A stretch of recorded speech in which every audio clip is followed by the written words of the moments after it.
Welcome back to the Cerebral Palsy Perspective. I'm Chad Williams here with my co host, Daryl Perry. Today we're joined by Janet Torres. Janet is a cerebral palsy advocate, a certified personal trainer, and an adaptive fitness specialist. She's also the founder of DAF Fitness. She's a bodybuilder and an aspiring para track and field athlete. Janet, welcome to the show. We're glad to have you here with us today. Thank you so much for the intro. I'm happy to be here. Kind of nervous, but excited at the same time. Truly grateful for this time. Yeah, we're excited to have you here. There's a lot of awesome stuff in that intro that you're working on, so we want to hear about all of it. So, Yeah. wherever you want to start, if you want to tell us a little bit about your journey with cerebral palsy, or if you want to just jump right into some of those things you're working on, wherever you're comfortable. Oh, goodness. I guess we could talk about how I got into fitness, to the journey of, becoming a personal trainer. I moved out here. I'm in Columbus, Ohio, right? I moved out here years ago, 20 years ago. So yeah, yep. You already know my age, right? All right. Anyways, um, so I just starting over and things like that. Before like I really get into things, like a lot of my journey and everything I've done has been also a heavy in my faith in Christ and the Lord. So I'm gonna talk about that a lot, right? So it was a faith walk coming out here, and how I got into fitness because when you first start off, you were just walking a lot, taking the bus a lot. My body was introduced to a lot of movement, right, for the first time, especially when you're not exposed to a lot of therapy, especially when you didn't have that growing up as much, right? So that being said, I felt my body was getting stronger, and one day I walked into the why, and that's kind of started my journey because I wanted to know how to run because I realized, man, my calves are stronger. Wait a minute, maybe I can run because I never really ran before, and that's when I was 25 at the time. And so I just, little by little, learned a lot about the machines, did a lot of things like that. I realized a lot of the stuff, how it was taught, the way it was. It was just a lot of missing gaps, when it comes to people with disabilities and who identify having a disability. But long story short, which getting into the fitness part of things, I ran my first 5K when I was 25, 26, but really run. You know what I mean? Really run. And I didn't feel that. I remember I was running a color run for the first time, and my body loosened up. And then, like, for that moment, because we live with cerebral palsy, living with CP, being born with CP, your muscles are so tight, right? And every time I talk about this, I get a little bit emotional because it was such a pivotal point in my life, So, really feeling like at that moment, your body was free. And I ran, and from the top of my head to the bottom of my toes, I felt like this rush of goosebumps, and it just changed my life. And at that moment, I remember a dream I had when I was 5 or 6 years old, right? And for me, it was like, God was like, remember that moment? Remember that dream? It came to pass when I was 6 or 7. So I remember it because I woke up breathing heavy. I woke up like it was real, you know? And at that moment, I knew it was like, I got to be a personal trainer. I got to get to fitness. And that's what I did. So, I love that. I feel all of that when you talk about running. I, I running is a big part of my journey too, so I get all of that. And I don't want to jump ahead from anything that you want to talk about, but I know you reached out a couple months ago to ask about getting back into running. So I got to ask you about that. I got to ask you how that's going, and I know that you signed up for the Doing Hard Things My Way 5K. So I'm yes, where are you with running now, and what's that look like? been running the block, right? um, Training now that I'm 41, and how your body, everyone talks about how your body starts to change, right? Premature aging, a lot of talk, a lot of different things go on. um yeah, I saw you running, and I was like, hold up, how old is he? Hold up, like, wait a minute, because when I went to the doctors back when I was 38 years old, a few years ago, and they were like, well, here's your braces, here's your your carbon fiber. You're going to need these and this, that, and the other. And I was like, oh, okay, all right. Is it time? Like, do I start now? Do I put them on now? They were like, yeah, you're going to need this. This is what's going to happen. And I was all, when you're stuck in that mindset of, oh, well, this is what it is. I'm not saying you're wrong or right or what the case may be. Sorry, I'm starting to rant. But yeah, I saw you and I was like, well, I have, he can do it. I could try. So I did. And I pushed myself hard. And I felt my feet, because my feet weren't really moving much, nor were my ankles and my calves. So I was kind of relentless on them, a little unforgiving. I was. But because of that, they responded, right? And I started to run, to really run. And my sister put a fire underneath my butt, said, keep moving. And I was like, okay. And so now I'm running. Is it easier? No, it's not. It's not. But I'll stop and I'll keep going. I have my moments where my muscles are really shaky, and I relax, stop, and keep going. So Yeah, it's happening. I love that. I love that. Keep pushing forward, and it doesn't matter whether you have to stop or jog or walk, or you're out there moving regardless of how it looks. And so I love that. Keep pushing forward with that.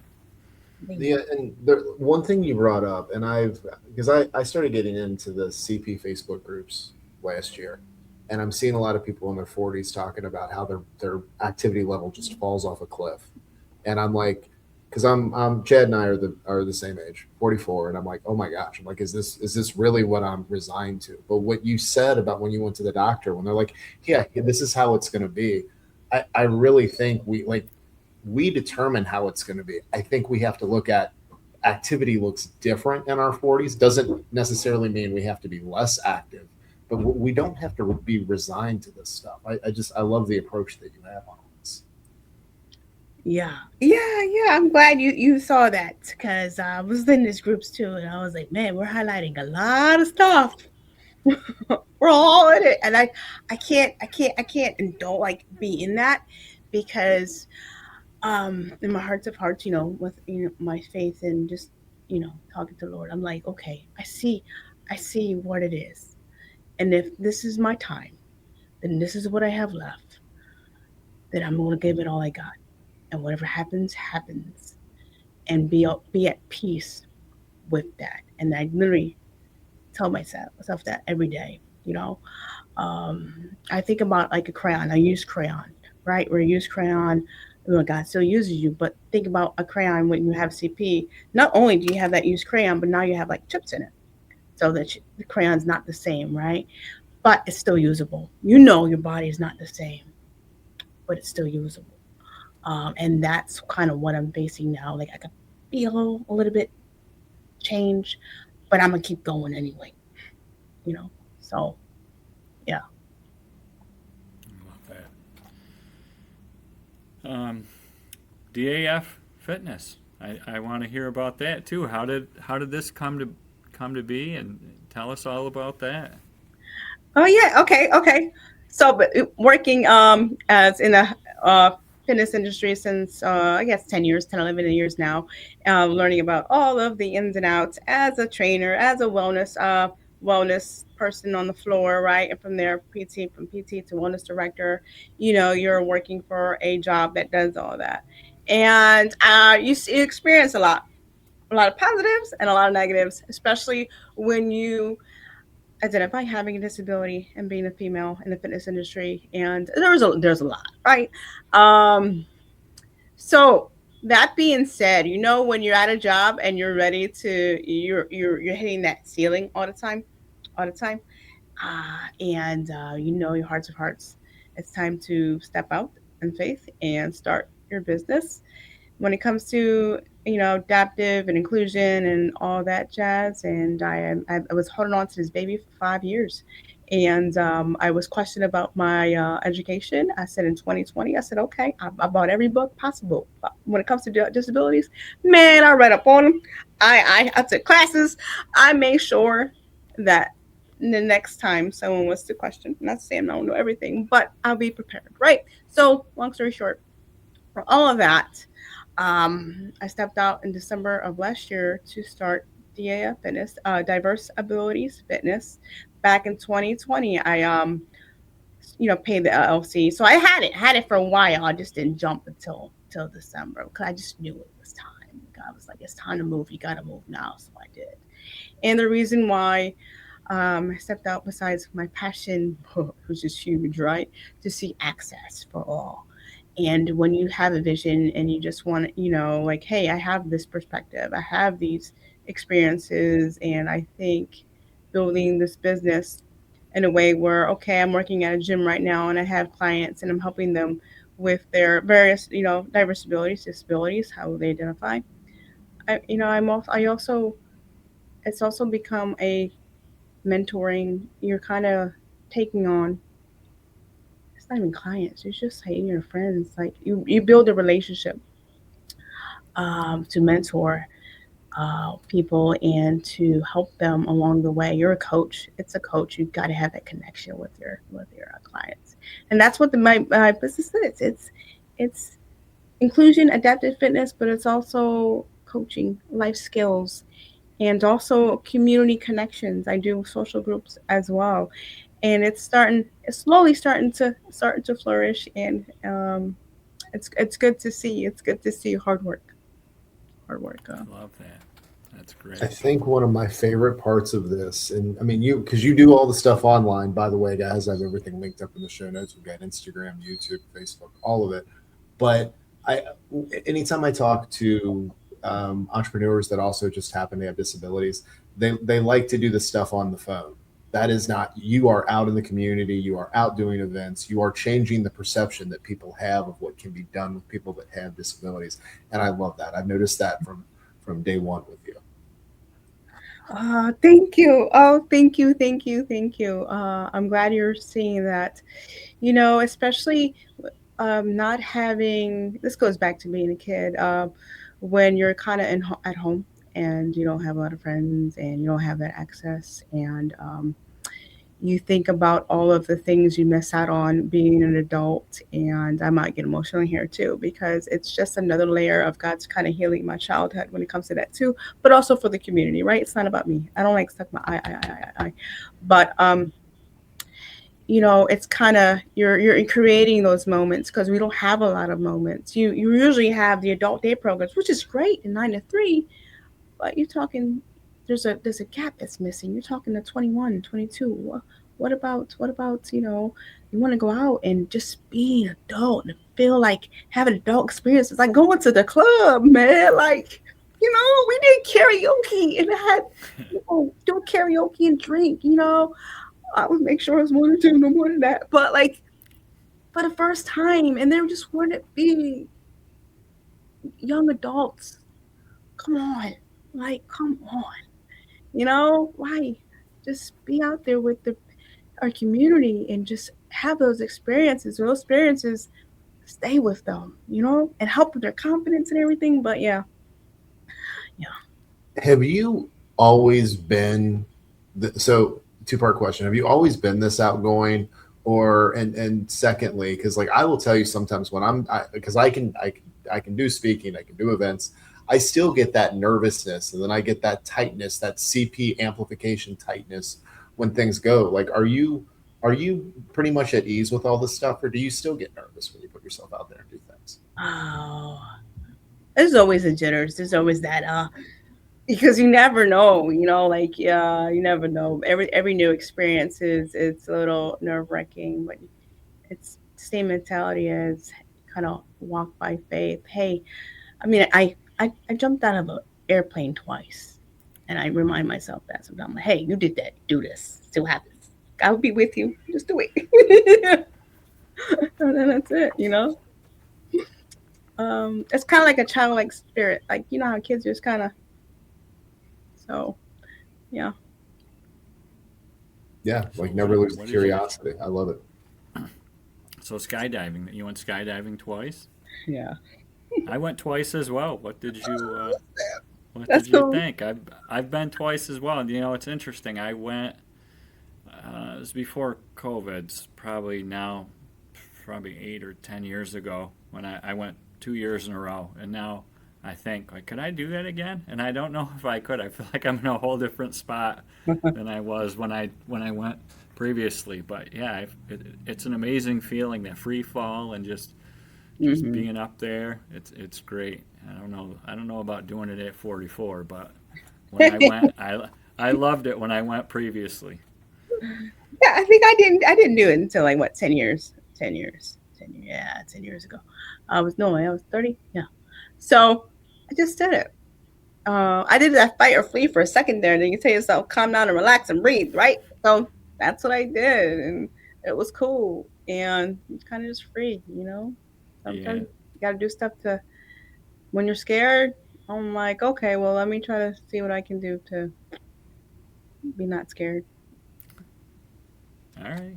That's awesome. What else do we got here? I need to hear about your para track and field that you're Oh. working on, or what's that look like?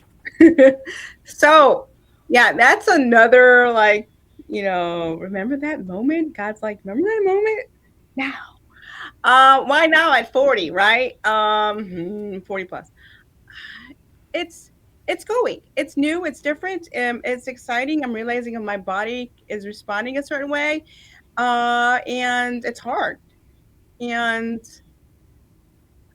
the para track, I just, we know when you just have to try. You just have to try. Like I'm still new in it and everything else, still learning about everything. But I can see stuff. It's going to happen. I'm already making connections with the community and certain people, and I'm excited. I'm excited to see. And right now I'm just doing running. I'm doing like, okay, we're gonna do 100. We're gonna see what happens. And guess what? I'll be totally honest with you. It's hard. It's not easy. And I actually put on my braces too, because I wanted to see how it responds. You won't know until you step out. And this is also you. I'm starting to see it too. Like I'm being an example for the ones that are watching, that I am mentoring and training now, and that's opening up doors too for them. Once again, when you're, how do I, a lot of the stuff too, I'm going to backtrack a little bit. When I started health and fitness industry too, getting into that, a lot of health disparities, a lack of knowledge, a lack of understanding when it comes to the ones that don't have that access. You know what I'm saying? And this is just another layer of that. I am bringing forth, hey, it is still possible. Just because you're 25, you can do it. Because a lot of stuff that you see there, you're seeing teens, you're seeing 16, you're seeing youth. It's not as prevalent like in your 30s and 40s. It's rare. You can still do it, especially if you thought it was over, or you thought it's like, oh, it's too late, it's over, it's not gonna happen. No, it's not. Get up and move. You still got time. And that's what this walk is, and God's showing me what that's like. So yeah. I love it. That kind of goes along with what I wanted to ask, is if there's one of our listeners out there that maybe wants to start moving and start doing something like this, but maybe they don't quite feel ready. What would you tell them, or what's your advice to them? Because I'm sure there's some people out there that want to start moving, but they're not sure. You're never ready. You're never 100% ready. The only way you become ready is by practice, and by small steps forward, and by trying and failing, or saying, okay, it doesn't work, try this. Oh wait, it does work, try that. um yeah, literally, you have to try. You have to, you know find support, and do what you can to try to make it happen. And a lot of times too, it is access. Reach out. There's help. There's help. And that's just a whole nother, when it comes to access, and why I'm doing my business, because I'm like, not everybody knows hey, you still have time to move. You know, PT doesn't just stop at physical therapy. You can still get it done. There's people out there. There's still places you can go. And that's how I'm trying to create that too, a business where you have that equipment of therapy, right? Quote unquote therapy. But for us, it's like everyday equipment, like the squat machine. You know, we need these pieces of equipment too, like on a daily basis. So, yeah, stop. Sorry, rant again, right? No, So, you're doing great. This is all great stuff. Don't worry about that. This is, you've told us a lot of awesome stuff, and I look forward to watching all this grow. I know you're going to continue to do great things for yourself and for the community and DAF Fitness. Your whole journey. I'm glad that you stepped out and you were willing to share that with us today, because I know that can be a hard thing. There's some vulnerability that comes with jumping on a podcast and putting yourself out there. So I want to thank you for doing that, and I think it's going to be beneficial for a lot of people that are listening. So thank you. And we've said it on previous episodes. It's usually something Daryl says, but you're working on a lot of stuff, and so don't be surprised if you get a message from us that we want you to come back on and let us know where you're at with some of this stuff. yay, okay, most definitely I will. And just keep following, and I'll follow you guys, and let's see what happens. This is a journey. I mean, you never know. Well, keep doing what you're doing. Keep putting yourself out there and pushing forward and impacting others like you are, and a lot of great things are going to keep happening. So we're here for it. Thank you for coming on today. Thank you for having me. Seriously. Yeah. Just it. Well, yeah, keep us posted on everything. Keep moving it forward, and you have an open invite anytime. Seriously, like what you're doing, this is tailor made for what this podcast is. Just sharing your story and sharing your progress. Awesome. Well, thank you, everybody. And if you're still listening, anyone, if someone didn't tell you, you wanted to try it, do it anyway. It's been my saying, do it anyway. They say no, do it anyway. Try, try, try. Perfect. I guess the best way for us to wrap up. So, all right. Well, hey, Janet, we'll talk to you probably in a couple of months, but keep doing what you're doing. Love seeing it. All right. Thank you.